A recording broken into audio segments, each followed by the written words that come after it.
morning, Saïd. Good morning, Benjamin. Welcome in our studio here in Leuven.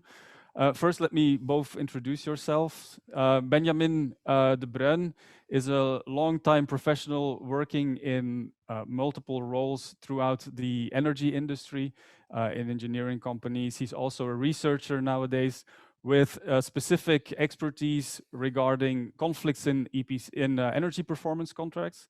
Good morning, Benjamin. Good morning.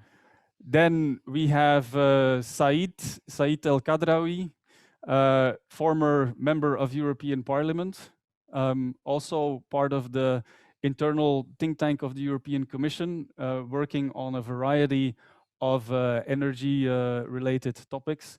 So thanks the both of you for joining us here in our studio. What I'd like to start off with and hear the perspective of the both of you is, according to you, so the way the market currently works, the market that drives the energy transition, the way it works, do you think does it help or does it prevent SMEs to drive that change? And I'd like to start with you, Benjamin, to hear your perspective about that. I think SMEs, they are focused on their core business and they have hands full with that. And when we talk about energy savings, it's a lot of work we're asking extra, and we don't only ask for energy savings, but it also needs to be circular. It needs to be aesthetical for the clients. It needs to be everything, and according to laws and legislations. It's so much we're asking from these SMEs that I think for most of the SMEs, the challenge is it's too big, and we need, as I heard previously from Clemens, I think we need to be able to support them more, like dedicated personal assistants in the terminology of Alexander Osterwalder. We need to be more supportive in multidisciplinary teams, because the challenges are bigger than only energy efficiency. And especially for an SME who needs to think about keeping his business performing and keeping his personnel at work, and etc. How about you, Said? What's your perspective on this? Well, I guess it depends on the SME. I mean, Yeah. SMEs that are more energy intensive will, I guess, carefully look at the impact of energy use, because it's a cost factor as well. And but on the other hand, there are a number of barriers. I can imagine it can be a lack of knowledge, can be the regulatory environment that is not tailor-made for the SME environment, but also pricing.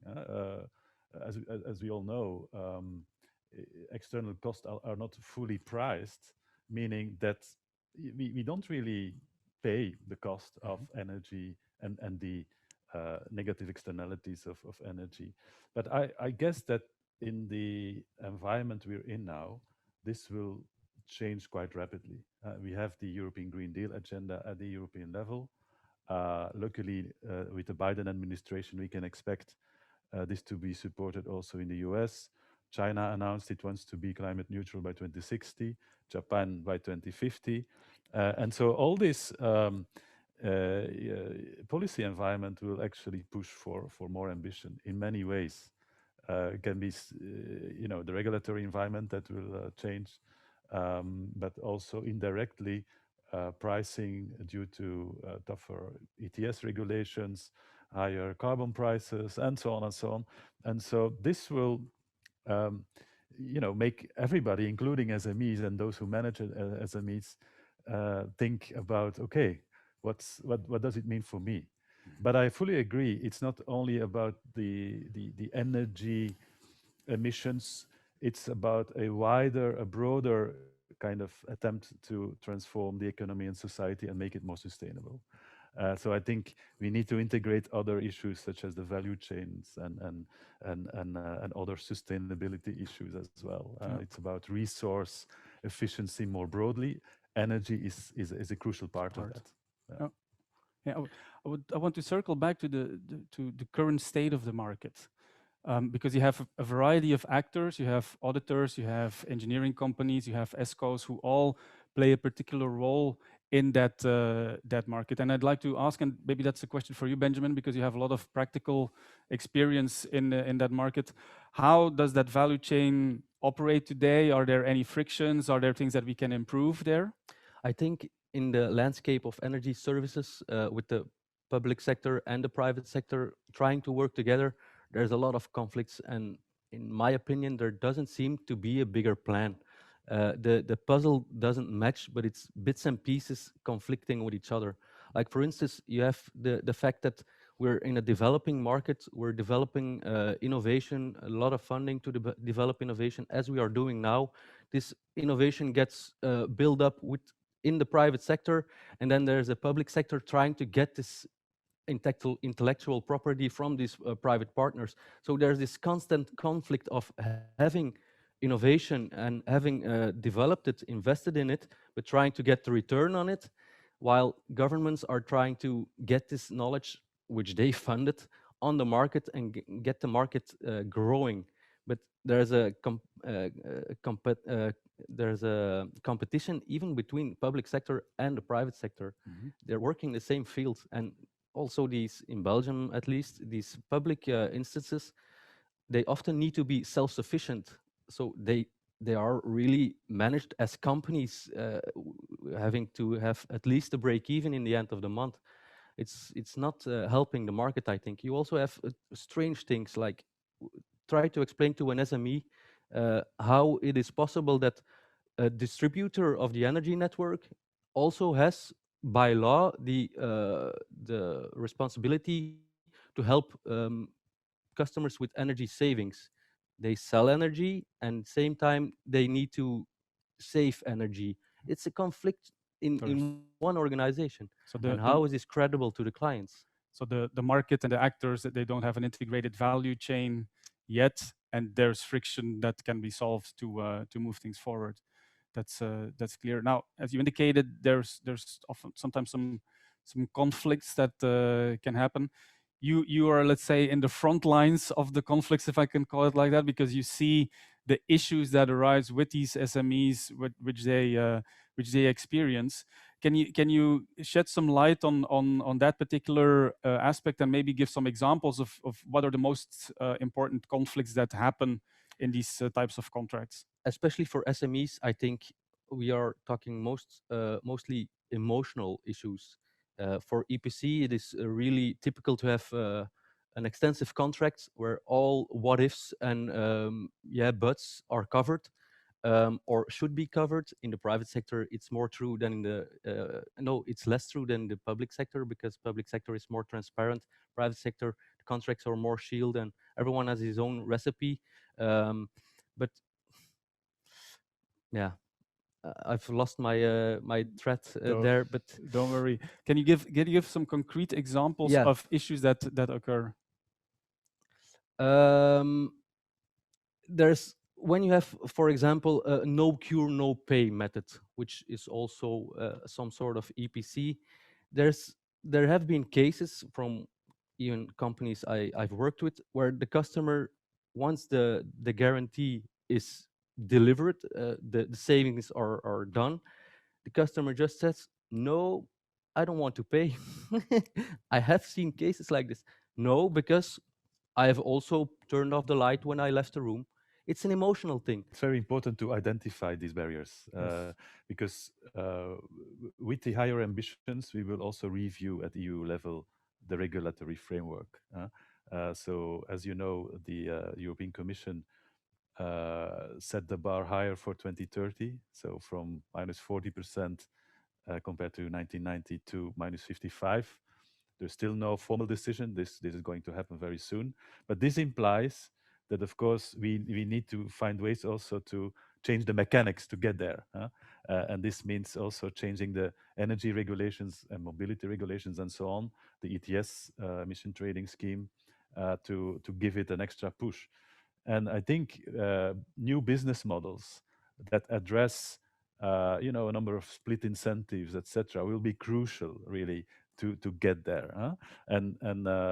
So I would like to invite you and everybody to look carefully at how this legislative framework is going to develop, and also to participate in any survey or contribution you can make to give insights to the regulators, because that will be crucial. I agree. Yeah. So legislation is obviously one driver that can move things forward.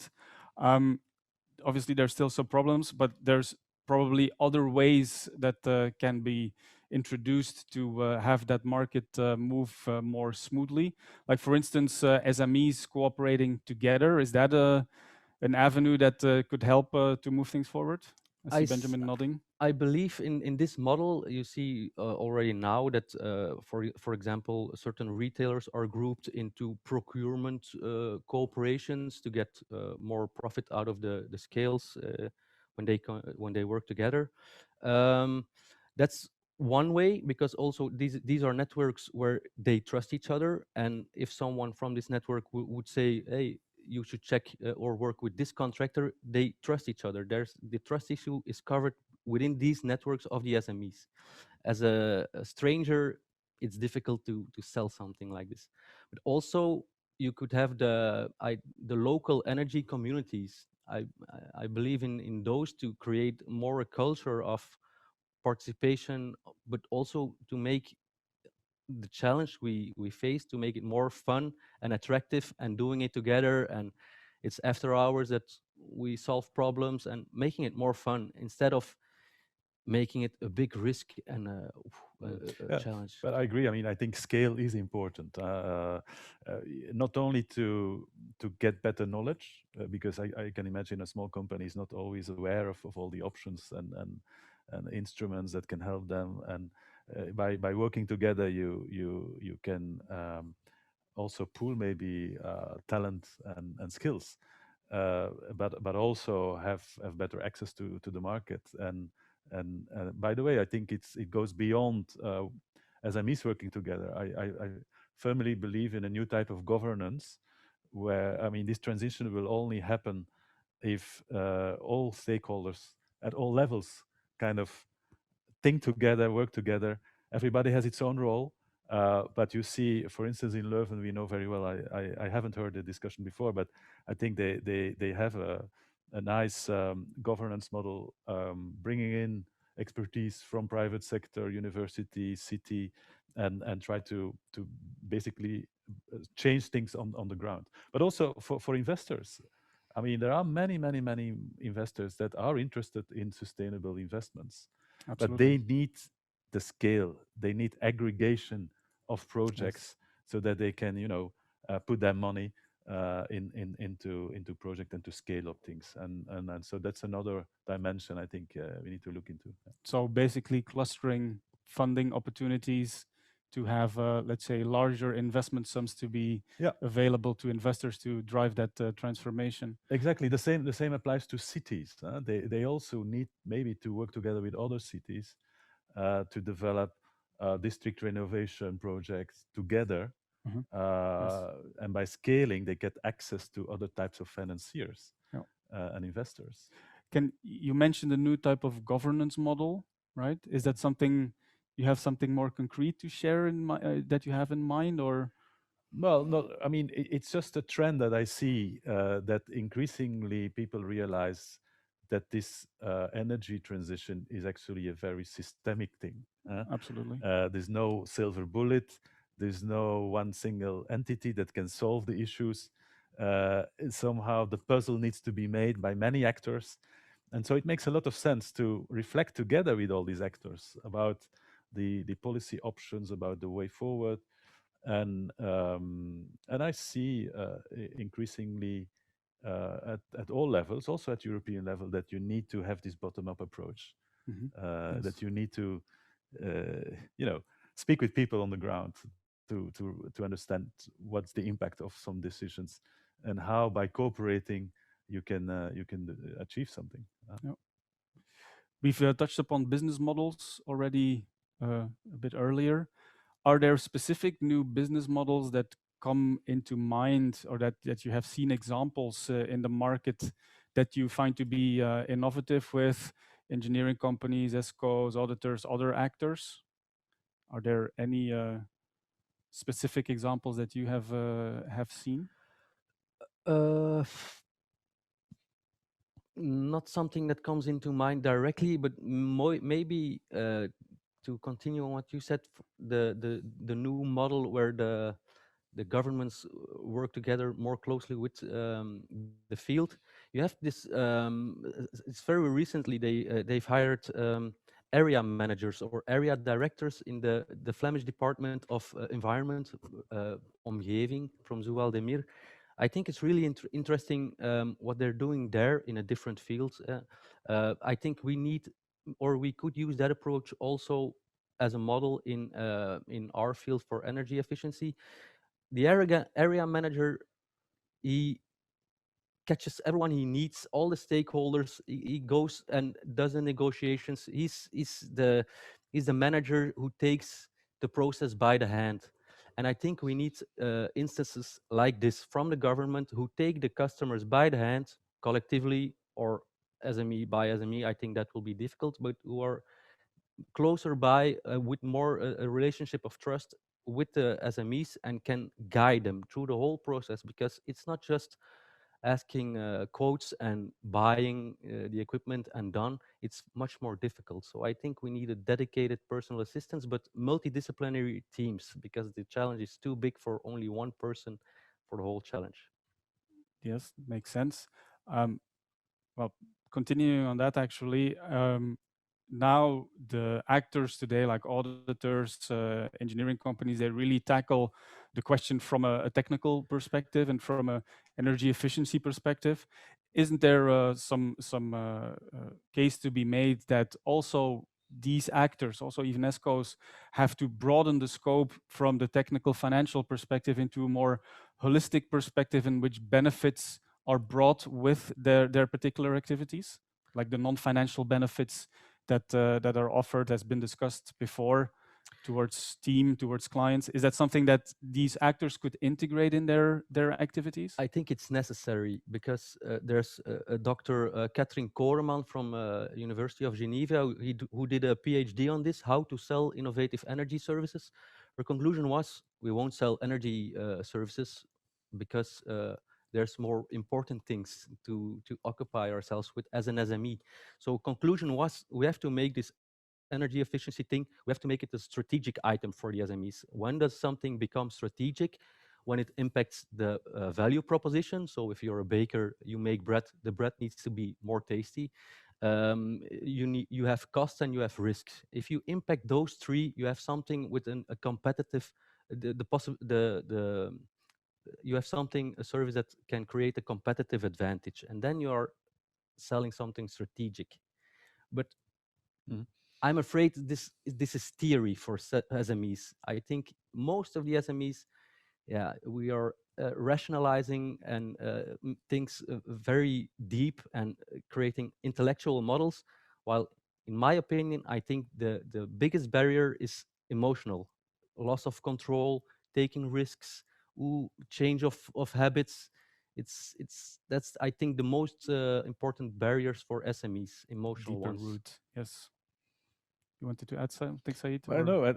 I think that stakeholders management more broadly will become increasingly important, and a bigger number of stakeholders wants this climate change to be addressed, and therefore I see some benefit in putting this at the heart of any company strategy. Of course, this is more easy in bigger corporations because they feel the pressure much more than smaller companies, because they have their shareholders and they have other types of stakeholders that can really push them.